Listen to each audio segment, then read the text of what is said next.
नमस्कार। आज अपना एक्सरसाइज 2.2 वास्तविक संख्याओं के बारे में हमने 2.1 एक्सरसाइज में वास्तविक संख्याओं के पूरी डिटेल से हमने चर्चा की थी। किस प्रकार से वास्तविक संख्याओं को हम दो भागों में बांट सकते हैं, परिमेय और अपरिमेय संख्या, और फिर परिमेय संख्या को फिर विभिन्न रूपों में प्राकृत, पूर्ण, पूर्णांक, सम, विषम, भाज्य और अभाज्य संख्याओं के रूप में। उसके बाद हमने यूक्लिड विभाजन प्रमेयिका पढ़ी और यूक्लिड विभाजन प्रमेयिका की सहायता से हमने एचसीएफ निकालना सीखा। तो 2.2 एक्सरसाइज, इसको शुरू करने से पहले मैं एक गणित की आधारभूत जो सिद्धांत है, फंडामेंटल थ्योरम ऑफ मैथमेटिक्स, वो बताना चाहूँगा, जो ये कहती है कि किसी भी भाज्य संख्या को आप अभाज्य संख्याओं के गुणनफल के रूप में लिख सकते हैं जो कि अद्वितीय होता है। यानी कि फॉर एग्जाम्पल मैंने 12 लिखा। Each and every composite number can be written in the form of multiple of product of prime factors। जैसे कि 12 है तो हमने इसको 2 गुना 2 गुना 3, 12 को हमने अभाज्य संख्याओं के गुणनफल के रूप में लिखा जो कि अद्वितीय है। फॉर एग्जाम्पल जैसे 15 है तो आप इसको 3 into 5, 15 को 3 गुना 5 के रूप में लिख सकते हैं। तो अभाज्य संख्याओं के गुणनफल के रूप में लिखा जा सकता है। यह कहलाती है फंडामेंटल थ्योरम ऑफ मैथमेटिक्स, गणित की आधारभूत परिकल्पना। तो ये ही यहाँ इस एक्सरसाइज में काम आने वाली है। जब हम किन्हीं दो भाज्य संख्याओं को का हम एचसीएफ निकालें और उनका एलसीएम निकालें, तथा उसके साथ एक फॉर्मूला है, दो संख्याओं का HCF into LCM equals to product of two number. दो संख्याओं का गुणा बराबर उनका लैसेपे गुणा मैसेपे। यह हमारा एक सूत्र है। इसको हम दो संख्याओं में एलसीएम और एलसीएफ निकालेंगे और उसके बाद इस फॉर्मूले रखकर इसको सत्यापित भी करेंगे। चलो देखते हैं। 96 और 404, तो 96 को, जैसा कि हमारी आधारभूत परिकल्पना थी, फंडामेंटल थ्योरम ऑफ मैथमेटिक्स थी, कि इसको अभाज्य संख्याओं के गुणनफल के रूप में लिखना है। तो प्राइम फैक्टराइजेशन करें, अभाज्य गुणनखंड, तो 2 का भाग 9 में 4 बार, एक रिमेनिंग बच गया शेष फल, 16 में 2 का भाग 8 बार, फिर से 2 का भाग 24 बार, 2 का भाग 24 में 12 बार, 2 का भाग 12 में 6 बार, 2 का भाग 6 में 3 बार और 3 में 1 बार। तो हम इसको लिख सकते हैं 96 equals to 2 raise to power 2 की घात 1 2 3 4 5। 2 की अधिकतम घात कितनी है? 5, और गुणा में है आपके 3। इसको हम लिख सकते हैं। ठीक इसी प्रकार से 404, इसका भी हम अभाज्य गुणनखंड करेंगे। तो 2 का भाग 4 में 2 बार, शेष पर कुछ नहीं बचा। 2 का भाग 0 में 0 बार, 2 का भाग 4 में 2 बार। पुनः इस संख्या का लास्ट डिजिट जो है 1 डिजिट, वो 2 है, इवन नंबर है, सम संख्या है। 2 का भाग फिर से जाएगा 1 बार, 0 1। अब 101 जो है वो किसी भी नंबर से डिवाइड नहीं हो रहा है, यानी कि ये अभाज्य संख्या है जो स्वयं से ही विभाजित होगी। तो हम इस 404 को इस प्रकार लिख सकते हैं, 2 की घात 2 गुणा 101। आई होप यहां तक कोई दिक्कत नहीं है। अब अपने को निकालना है HCF, हाईएस्ट कॉमन फैक्टर। तो हाईएस्ट कॉमन लेना है अपने को। तो हम क्या करेंगे, जो 2 की कौन सी घात है जो दोनों में कॉमन है? यहां 2 की घात 5 है, यहां 2 की घात 2 है। तो 2 की घात 2 जो है वो दोनों में उभयनिष्ठ है, कॉमन है, तो हम वो ले लेंगे। उसके अलावा 3 की घात 1 यहां है पर यहां नहीं, 101 यहां है पर यहां नहीं। इसका मतलब है दोनों में कोई कॉमन नहीं है। और 2 की घात 2 का मतलब 2 इंटू 2 बराबर 4। ये इन दोनों संख्याओं 96 और 404, इन दोनों का एचसीएफ यानी कि मैसेपे आ गया। अब इसी प्रकार से आपको एलसीएम निकालना है। तो लीस्ट कॉमन मल्टीपल इसका नाम है। तो जो संख्याओं की अधिकतम घात को लेना है। यहां लैसे पे निकालने के लिए हम संख्याओं की अधिकतम घात, तो 2 की घात 2 और 2 की घात 5, अधिकतम आपके 2 की घात 5 है।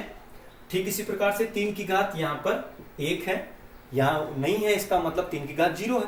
तो आपको दोनों में से जिसकी अधिकतम घात है उसको लेना है। और 101 की घात 1, इसको आगे सॉल्व करेंगे। 2 की घात 5 का मान 2 इंटू 2 इंटू 2 इंटू 2 इंटू 2 यानी कि 32 हो जाएगा, इंटू 3 इंटू 101, और आगे गुणा करें तो आपको मिल जाएगा 3 दूनी 6, 3 इंटू 3 9 बराबर 101।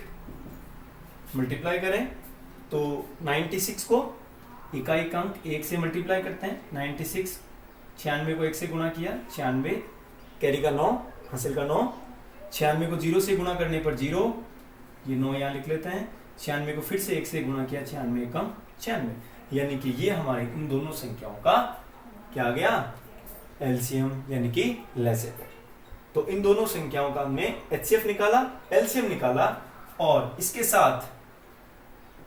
साथ आपको इस फॉर्मूले में रख करके सत्यापित करना है कि आपने जो निकाला वो सही है। तो यहां रखें हम LCM into HCF equal to पहली संख्या गुणा दूसरी संख्या।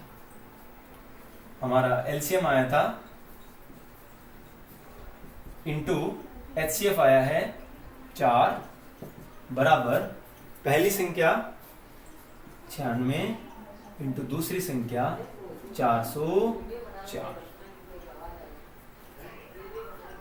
अब इनको गुणा करें, 6 चौक 24 हासिल का 2, 9 चौक 36 और 2 38 हासिल का 3, 6 चौक 24 और 3 27 हासिल का 2, 9 चौक 36 और 2 38। सेम यही प्रोडक्ट गुणा यहां करें तो इन दोनों का गुणा भी आपके 38,784 प्राप्त हो जाएगा, जो कि लेफ्ट हैंड साइड बराबर राइट हैंड साइड है। तो इसी प्रकार से इस सेकंड क्वेश्चन में जो आपके 3 क्वेश्चन हैं, इन तीनों का एलसीएम निकालें, एचसीएफ निकालें और इस फॉर्मूले में रख करके सत्यापित करें। यह निश्चित रूप से यहां से क्वेश्चन आता है। उसके बाद हम डिस्कस करें इसके सेकंड क्वेश्चन में, वो है 336 और 54, इन दोनों का पुनः एलसीएम और एचसीएफ निकालना और वेरीफाई करना।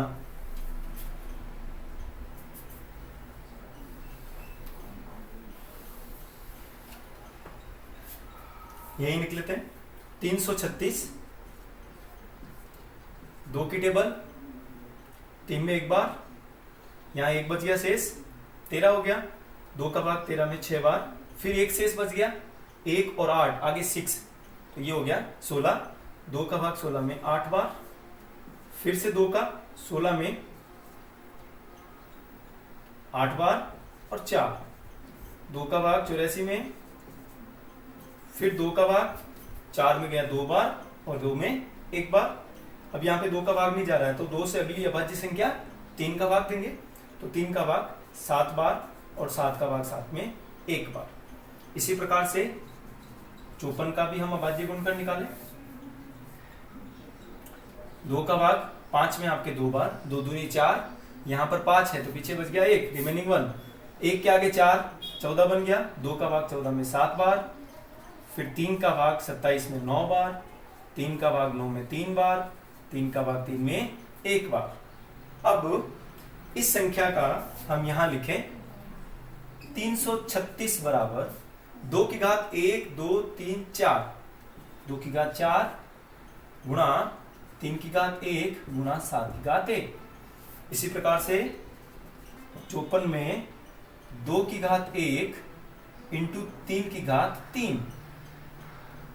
अब यहां पे हम सबसे पहले निकालें एचसीएफ। एचसीएफ कितना हो जाएगा, एचसीएफ के लिए हाईएस्ट कॉमन फैक्टर में से पे, यानी कि जो निम्न घात है उसको लेना है। तो 2 की घात, इन दोनों का आधार समान है तो इन दोनों में घात जो है न्यून 1 है, अतः हम 2 को लेंगे। उसके पश्चात 3 में जो घात है यहाँ पर 1 है, यहाँ पर 3 है, तो अपने को कम वाली घात लेना है 3 की घात 1 और 7 को कंसिडर नहीं करना है क्योंकि वो दोनों में कॉमन नहीं है। तो आपका 3 इंटू 2 बराबर 6, ये आ गया इनका HCF। अब आगे एलसीएम। एलसीएम के लिए आपको बताया मैंने अधिकतम घात को लेना है। तो 2 की घात 1 और 2 की घात 4, तो मैं 2 की घात 4 ले लेता हूं। 3 की घात 1 और 3 की घात 3 में अधिकतम घात 3 की घात 3 ले लेता हूं और 7 की घात 1 ले लेता हूं। तो देखिए 2 की घात 16 का मान हम निकाल सकते हैं। 2 इंटू 2 इंटू 2 इंटू 2, या यूं कहूं 16। 3 की घात 3 का मतलब 3 इंटू 3 इंटू 3, यानी 3 बार गुणा। 3 इंटू 3 9 नहीं करना है, 3 इंटू 3 इंटू 3, 3 3 की 9, 9 3 27 इंटू 7। तो इनको गुणा करें, मल्टीप्लाई कर लीजिए। चलिए 16 इंटू 7 को 7 से गुणा करो, 7 7 49, कैरी का 4, 7 दूनी 14 और 4 18।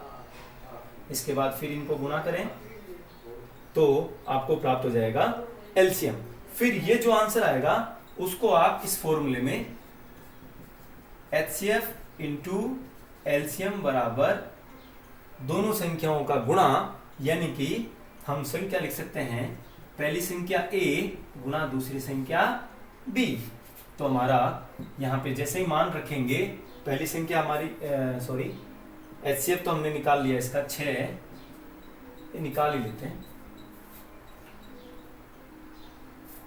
और A का मान हो जाएगा आपके, पहली संख्या आपकी 336 और दूसरी संख्या हो जाएगी आपके 54। इसको जैसे हम गुणा करेंगे तो ये दोनों पक्ष सत्यापित हो जाएंगे।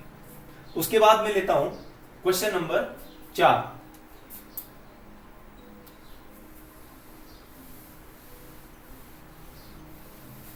जो ये कहता है, आई होप यहां पे आप गुणा करके मल्टीप्लाई करके यहां पे मान रख लेंगे।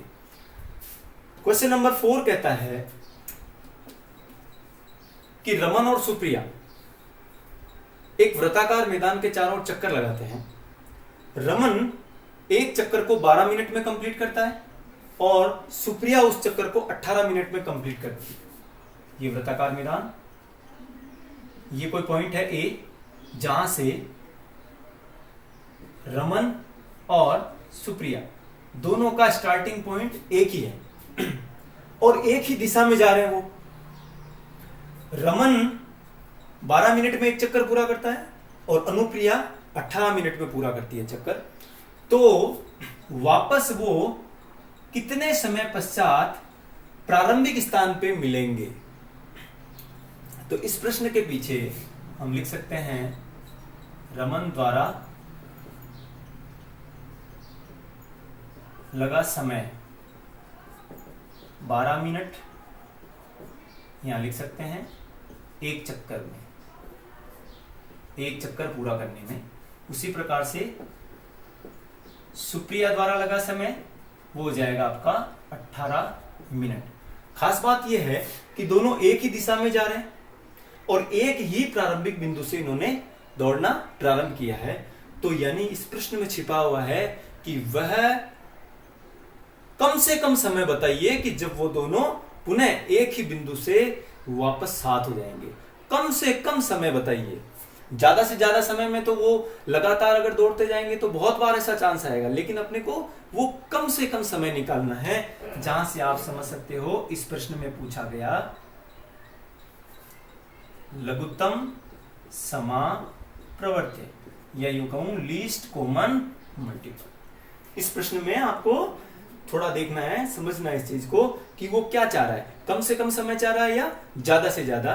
तो हम समझ सकते हैं कि उसको वह लीस्ट कॉमन मल्टीपल चाहिए, कम से कम समय चाहिए जब वो दोनों एक ही बिंदु से पुनः दौड़ना प्रारंभ करेंगे। तो सीधा सा है आपको 12 और 18 का अभाज्य गुणनखंड करके इनका एलसीएम निकालना है। 2 का भाग 12 में 6 बार, 2 का भाग 6 में 3 बार, 3 का भाग 3 में 1 बार, फिर 2 का भाग 18 में 9 बार, 3 का भाग 9 में 3 बार, 3 का 1 बार। हम 12 को लिख सकते हैं 2 × 2 × 3, या यूं भी लिख सकता हूं मैं 2 की घात 2 × 3 की घात 1। ठीक इसी प्रकार से 18 बराबर 2 × 3 × 3, या मैं लिख सकता हूं 2 × 3 की घात 2 गई। जब आधार समान हो तो घातें जुड़ जाती है, इसलिए 3 की घात 1 और 1 मिलकर के 2 हो गई। अब इन दोनों का आपको लेना है एलसीएम। तो क्या हो जाएगा?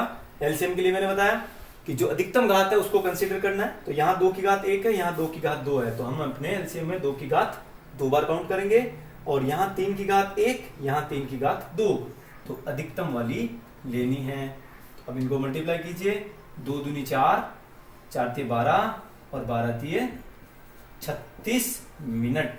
वह कम से कम समय 36 मिनट बाद वो यहां से पुनः इस जगह पे मिलेंगे। यानी कि 36 मिनट बाद जो हमारा रमन है वो 12 मिनट में एक चक्कर लगाता है, तो 36 मिनट में वो कितने चक्कर लगा लेगा? 3 चक्कर। तो तीसरे चक्कर के बाद वो यहां पे मिलेगा, और तब सुप्रिया 18 और 18 यानी 2 चक्कर लगाने के बाद सुप्रिया यहां मिलेगी, तो वो हमारा समय होगा 36 मिनट। ये प्रश्न समझ में आ गया है? तो अगला क्वेश्चन जो है 5वां क्वेश्चन, वो भी आसान है, हम बहुत आसानी से कर सकते हैं। 5वां प्रश्न कहता है कि एक संगोष्ठी होती है किसी विद्यालय में, उस संगोष्ठी में जो प्रतिभागी पार्टिसिपेंट भाग लेते हैं वो है हिंदी के 60, अंग्रेजी के 84 और गणित के 108। हिंदी विषय के भाग लेने वाले प्रतिभागी 60, अंग्रेजी के 84 और गणित विषय के 108। अब इनको वो न्यूनतम कमरों की संख्या बतानी है। वह न्यूनतम कमरों की संख्या ज्ञात कीजिए जिनमें इन प्रतिभागियों को बराबर बराबर संख्या में प्रत्येक कमरे में बिठाया जा सके। यानी प्रत्येक कमरे में बैठने वाले जो विद्यार्थियों की संख्या या प्रतियोगियों की संख्या है वो समान होनी चाहिए। यानी जितने प्रतिभागी हिंदी के बैठे उतने ही अंग्रेजी और उतने ही गणित के बैठने चाहिए। यानी कि हमें क्या निकालना इस प्रश्न में छिपा हुआ है कि वह कम से कम कमरों में आ जाए। इसका मतलब ज्यादा से ज्यादा हम कितने बच्चों को, कितने प्रतिभागियों को बिठा सकते हैं, ज्यादा से ज्यादा कितने प्रतिभागियों को एक कमरे में बिठाएं कि ये सब एडजस्ट हो जाए। तो ज्यादा से ज्यादा, अधिकतम, तो यहां से आप समझ लीजिए कि इसका छिपा हुआ है महत्तम समाप्रवर्त्य या हाईएस्ट कॉमन फैक्टर। जब कम से कम की बात आती है तो हम एलसीएम निकालते हैं लैसे पे, और जब अधिक सी बात आती है तो हाईएस्ट कॉमन फैक्टर निकालते हैं। यानी हमें 60, 84 और 108 इनका आपको एचसीएफ निकालना है। एचसीएफ के लिए आपने तीनों के अभाज्य गुणनखंड अलग अलग करने हैं। 2 का भाग 60 में 30 बार, 2 का भाग 3 में 1 बार, 2 एकम 2, पीछे बच गया 1, 1 0 10 हो गया, 2 का भाग 10 में 5। डायरेक्ट भी दे सकते हैं आप। फिर 3 का भाग, क्योंकि यहाँ पे अब 2 का भाग नहीं जाएगा तो हम अगली संख्या लेंगे। अगला भाज्य संख्या जो है वो 3 है, 3 का भाग 5 बार और फिर 5 का 5 में 1 बार। तो हम 60 को 2 × 2 × 3 × 5 के अभाज्य गुणनखंड के रूप में लिख सकते हैं। 2 का भाग 84, 84 में 4 बार, 4 दूनी 8, रिमेनिंग कुछ भी नहीं बचा। 2 का भाग 4 में 2 बार, फिर 2 का भाग 4 में 2 बार, 2 में 1 बार। फिर अब 2 का भाग नहीं जाएगा तो हम अगली अभाज्य संख्या 3 लेंगे। 3 का भाग 21 में 7 बार और 7 का भाग 7 में 1 बार। तो हम लिख सकते हैं 84 बराबर 2 × 2 × 3 × 7। ठीक इसी प्रकार से 108 का भी हम अभाज्य गुणनखंड कर लें। 2 का भाग 5 दूनी 10, पीछे कुछ नहीं बचा शेष।